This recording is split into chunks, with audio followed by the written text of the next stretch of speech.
The alkali dust of the Gritstone town square was gritty and sharp, tasting like the bitter poverty that had become the daily bread of Linda Williams's life. She knew that acrid flavor well. It had been settling over her tongue for 10 long months, ever since the heart attack that stole her young husband Samuel and replaced his kindness with the cold, calculating tyranny of his cousin, Robert Williams.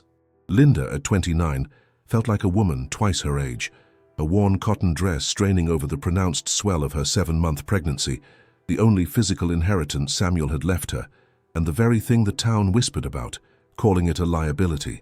Her brother-in-law, Robert, a man whose ambition was as dry and unforgiving as the high desert sun, had seized control of the Williams ranch. He'd taken the healthy herd, the essential water rights, the last barrels of winter feed, leaving her with a dangerously dilapidated farmhouse, a collapsing perimeter fence, and the constant, chilling scorn of the neighbors. He made sure everyone knew she was just a mouth to feed, an anchor of debt, destined to lose the land and the child. Today, however, the town's collective malice was fixed upon a new, more spectacular victim. In the center of the square, where the meager auction was held, stood a welded steel cage hastily built and barely large enough for a man to stretch his legs. Inside, a figure knelt on the packed earth. He was massive, built like the ancient granite of the Sierra Peaks he once protected, with hair the color of deep river silt and shoulders that seemed to bear a weight heavier than any gear he'd carried. Across his exposed forearms, neck, and the left side of his face were a constellation of burn scars, thick, silvery ropes of keloid tissue that pulled at his features, giving him a perpetually taut, wary expression. The skin was shiny, rigid, a living map of some terrible disaster. He was David Miller, a former elite hotshot crew boss, now just the scapegoat, the man everyone in the surrounding counties blamed for the massive Silver Peak fire that had scorched over 30,000 acres a year prior. He had been caught, unfairly tried, and now instead of prison, a technicality allowed his sale as a chattel, a living symbol of the town's need to punish failure.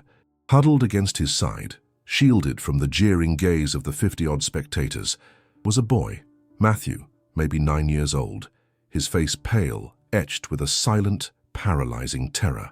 They were being sold, not for actual labor, for David's injuries made strenuous work difficult, but as a public humiliation, a way for Gritstone to feel righteous and clean by spitting on a fallen hero. The auctioneer, a corpulent man named Silas with a stained waistcoat, wiped sweat from his brow with a silk handkerchief, his voice booming with false jollity as he rattled the bars of the cage with his cane. "What am I bid for this piece of mountain regret? Comes with the pup. Good for clearing your conscience maybe, or just feeling superior. Look at those hands, used to fight fire, now they just stand by. Ha!" A few nervous laughs rose from the crowd.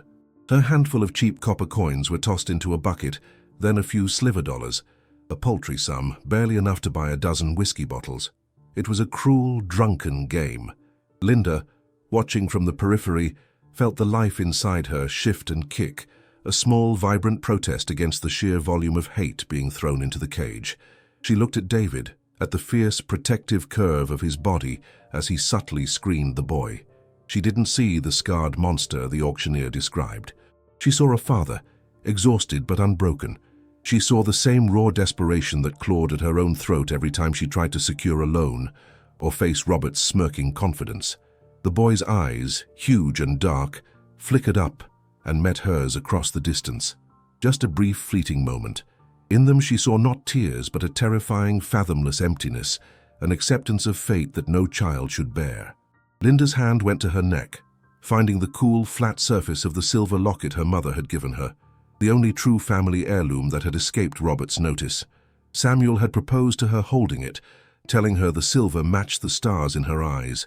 It was a memory of warmth, of a safety that felt mythological now, the last physical anchor to the woman she used to be. The bidding sputtered and died at a ridiculous fraction of its worth, the auctioneer clearly frustrated by the lack of serious money. He was preparing to close the sale at the equivalent of $150. Linda moved. She pushed through the crowd, the townsfolk parting before her with a chorus of pitying sighs and contemptuous murmurs, aimed at her swollen belly and faded clothes. Ignoring the weight of their judgment, she walked right up to the auctioneer's block. She held out the silver locket, dropping it into his outstretched, greedy palm. The metal caught the harsh sunlight. "I'll give this," she said, her voice dry and unused, barely a recognizable whisper, but carrying an unmistakable finality. For him and the boy. Silas, the auctioneer, paused, his eyes widening. He recognized the quality of the silver. His slow, avaricious smile spread across his face like an oil slick.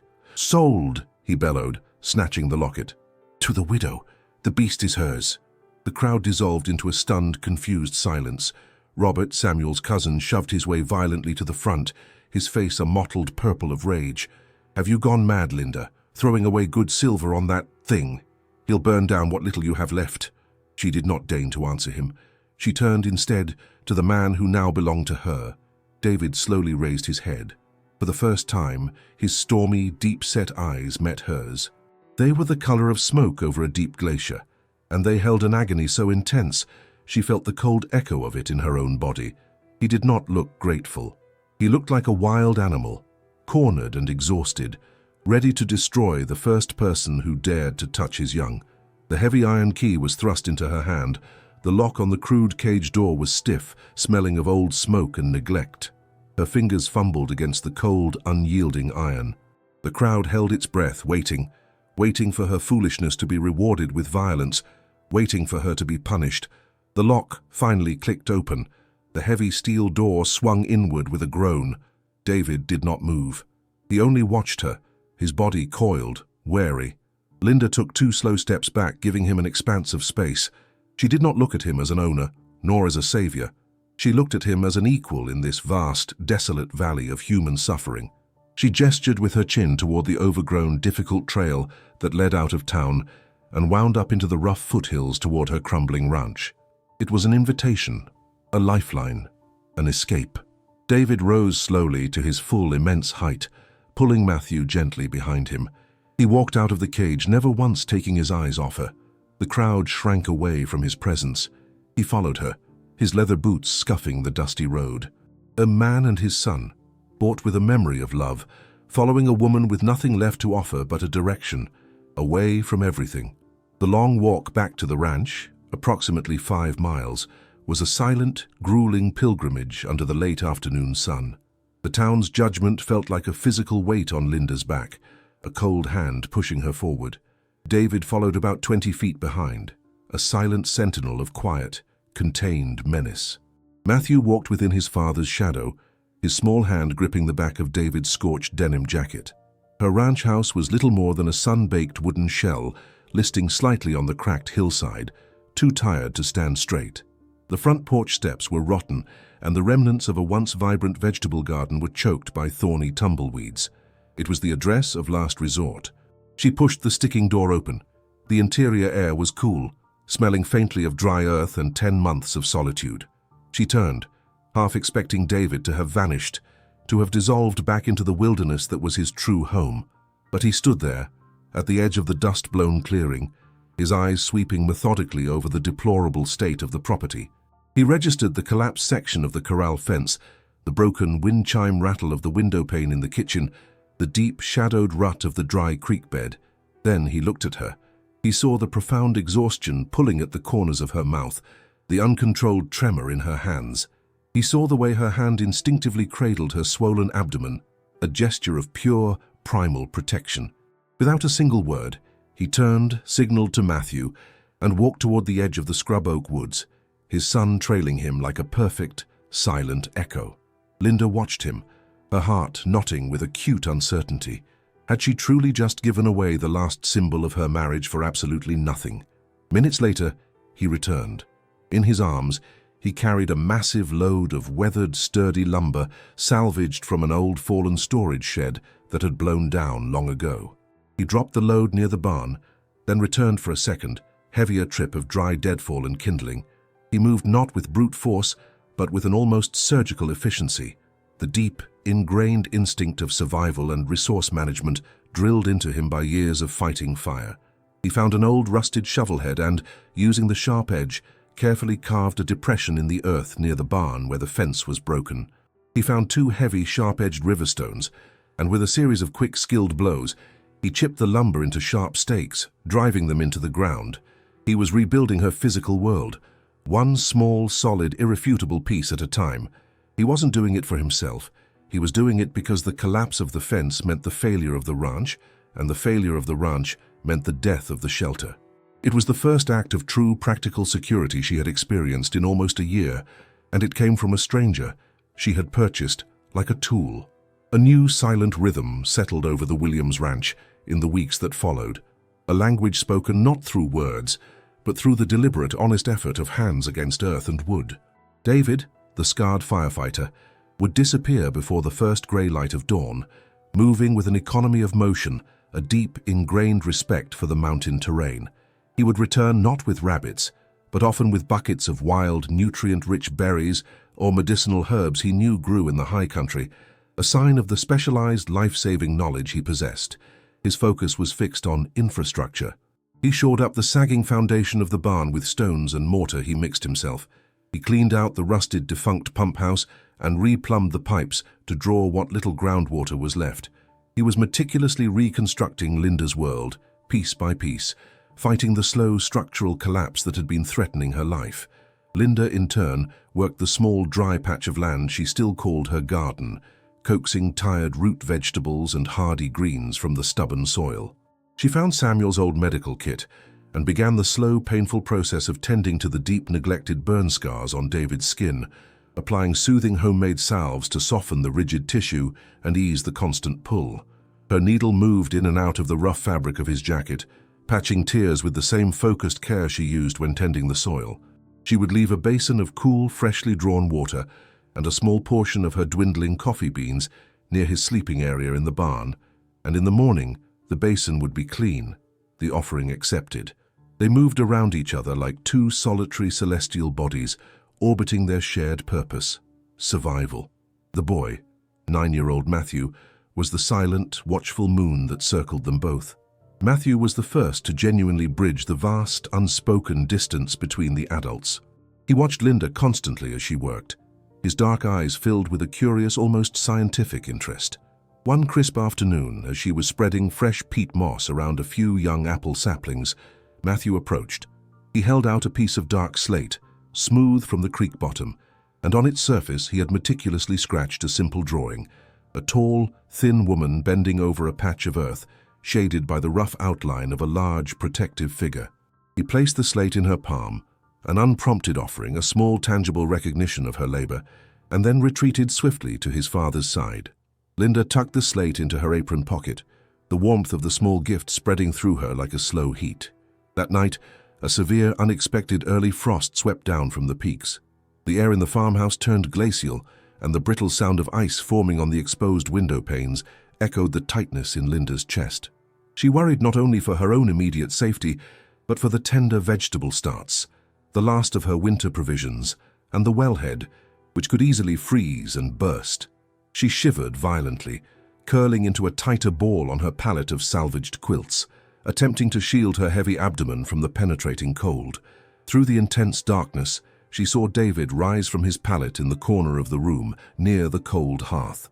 He moved to the old fieldstone wall where the draft was the worst, his silhouette a hulking dark shape against the faint glow of the dying embers. She heard the soft scrape of thick canvas being pulled into place, the muffled thud of old wool blankets being wedged into the window casements. He worked with a meticulous focus, a silent internal vigilance against the encroaching cold, a fireman's instinct to prevent catastrophe, now directed at a small farmhouse. He spent hours in the biting cold, battling the drafts and reinforcing the old wood stove's pipe to maximize the meager heat. When the first streaks of pallid morning light finally arrived, the deep, biting cold had been held at bay. The vulnerable corner above Linda's bed was dry, and the temperature, though low, was survivable. She woke to find David sitting by the hearth, his back toward her, his immense shoulders slumped with utter weariness. The denim of his jacket was stiff with frost and damp. She rose, moving slowly, and heated the last of her broth over the newly kindled wood stove. She carried the steaming bowl to him, her bare feet silent on the cold wooden floor. She held it out. He turned, his face haggard in the pale light, the burn scars pulled tight with fatigue. He looked at the bowl, then his gaze drifted to the now dry patch of floor where she had slept, and the reinforced window. His voice, when it finally came, was rough, like grinding stones, the first words he had ever uttered to her since the auction. The cold, It was too much for the well. It was not a question, nor an apology. It was a statement of fact, a reason for his long night's work, a concession to the mutual vulnerability of their existence. It changed the very texture of the silence between them. It was no longer a silence of fear, but one of profound, quiet understanding. The emotional thaw began, not with a sudden flood, but with a slow, deliberate drop. David began to notice the small physical tolls the ranch work took on her. He saw the way she winced when she attempted to lift the 50-pound sacks of grain feed for the mule, her body heavily burdened by the life it carried. Her condition was not made for such strain. He disappeared into the high woods for 3 days, worrying Linda immensely. He returned not with food, but with several lengths of cured aged cedar wood he had clearly hauled down from a significant height. For the next week, he sat outside the barn door, the sharp blade of a small fixed blade knife in his scarred hand, carving and sanding. Matthew sat at his feet, silently handing him specialized smoothing rocks. Linda watched them from the doorway, the rhythmic scrape of the blade a new kind of purposeful song. When he was finally finished, he did not present it to her himself. He handed the finished piece to Matthew. The boy walked solemnly across the yard and held out the creation, a custom-made, perfectly balanced water bucket harness. It was designed not as a typical yoke, but as a harness that utilized shoulder straps and a central pivot point, allowing her to haul 2 heavy iron buckets of water from the creek with minimal core strain. It was sanded until it felt like soft suede beneath her fingers, a thing of immense practical empathy. A gift that said, "I see the struggle you endure. Let me find a way to make it survivable." She tried it, and the weight of the water felt like nothing more than a mild pressure. She looked at him, her eyes brimming with a gratitude too deep for mere words. He simply nodded, his face unreadable, and returned to the barn to sharpen his specialized Pulaski tool, the tool of his old trade. The shared space of the small farmhouse grew cozier, though the nights remained tense. One particularly freezing evening, a cry of terror tore through the quiet, her own.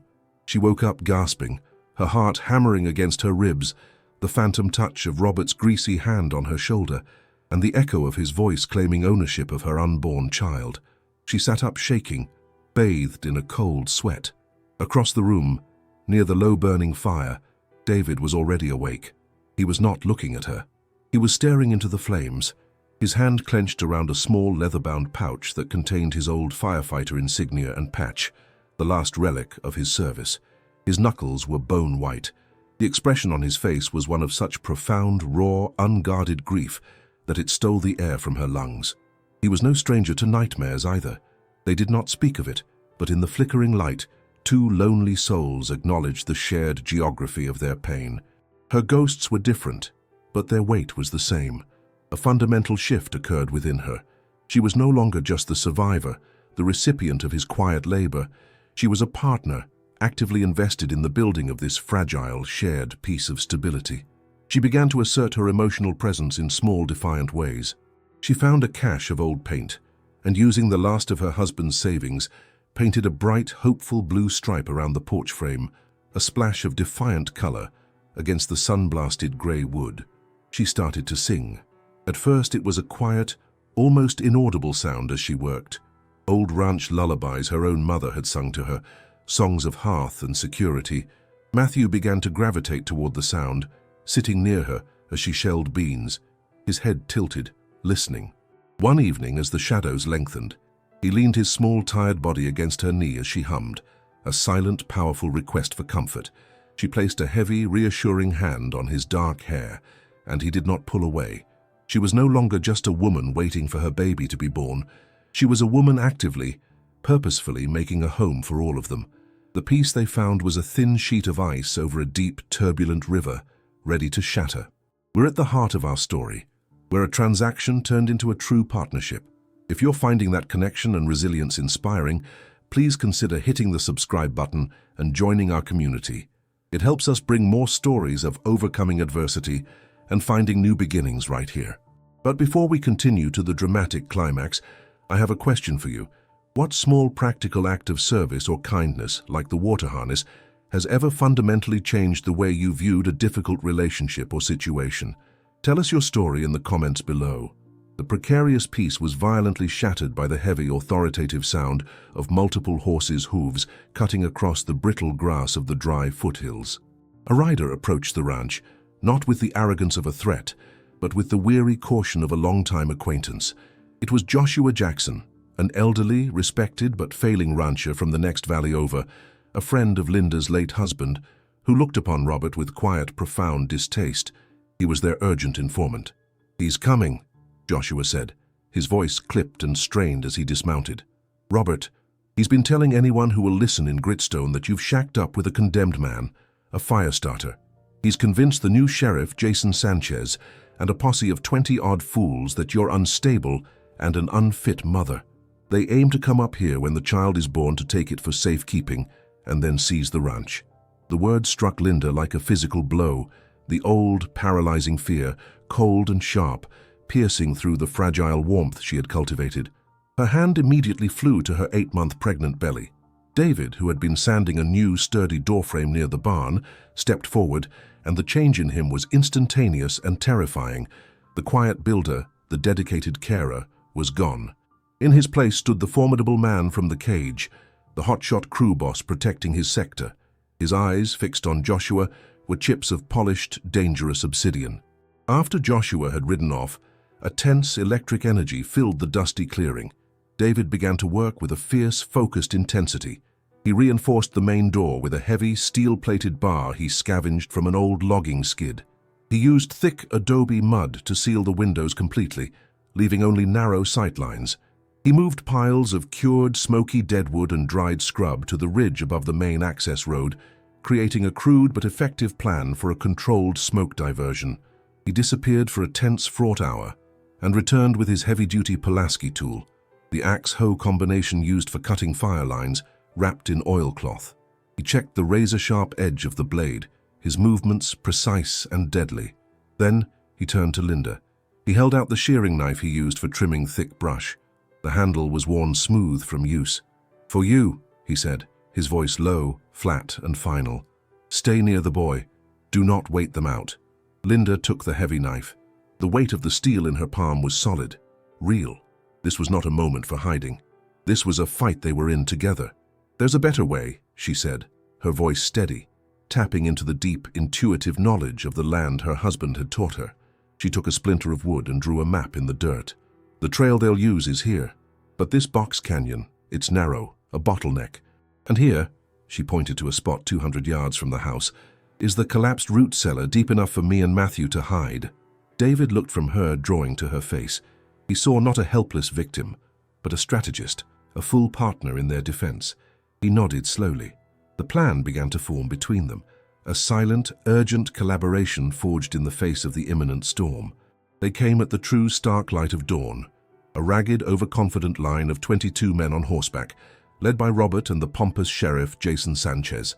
They were the cruel collective, their faces set in masks of self-righteousness, coming to save a baby from a dangerous man and a supposedly mad woman.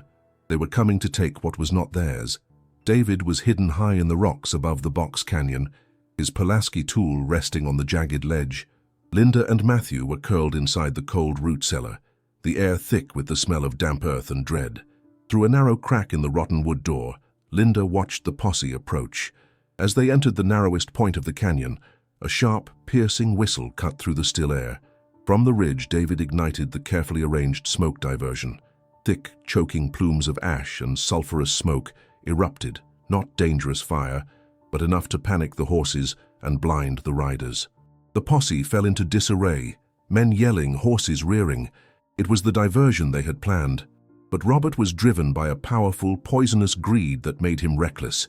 He dismounted, his face a mask of purple fury, and scrambled up the side of the canyon, pushing his way toward the house. The sheriff and a few others followed. The final standoff happened at the porch. David was there to meet them. Standing on the small, newly braced porch, the heavy Pulaski tool held loosely but menacingly in his hands. He looked larger than life, a towering spirit of the mountain defending his sovereign territory. "This is sheriff's business, Miller," the lawman blustered, his hand hovering over his antiquated pistol. "We're here for the safety of the woman and the unborn child. She needs no protection from you. David's voice was a low, terrifying growl that seemed to vibrate the very ground. Robert shoved past the sheriff. "She is my family. Her child is my blood. You have no right to this land." He lunged for the front door. At that moment, Linda emerged from behind the corner of the house, Matthew clinging tightly to her hand. She would not hide. She met Robert's hateful gaze and did not flinch. In her trembling hands, she held her late husband Samuel's charred firefighter helmet, the helmet he wore when he died of a massive coronary after battling 3 shifts straight for the very town that now condemned her. "He gave his life for this land," she said, her voice clear and strong, ringing across the dusty clearing. "He loved this place. You hated him for it, Robert. You hated that he was happy living simply, and you've been waiting to steal his life insurance money from me and the baby ever since he died." The word struck Robert harder than any stone. He stared at her, defeated by the truth of his own avarice. Then David spoke. His voice was not loud, but it carried the chilling, inescapable weight of a lifetime of pain and injustice. He told them of another trial years ago. Men just like them, full of self-righteousness and greed, who had come to his station. He had taken the blame for the catastrophic fire, a scapegoat for a political official's negligence, to protect the reputation of the hotshot crew he commanded. He spoke of his imprisonment, of how the true cause of the fire was covered up, and how he had been caged, his life turned to ash, while everything he loved, his home, his honor, was stolen. He turned his back to the posse, and with one fluid motion pulled his jacket up over his scarred shoulders. His back was a horrifying roadmap of severe burn scars, a testament to his sacrifice and the public's thirst for a convenient villain.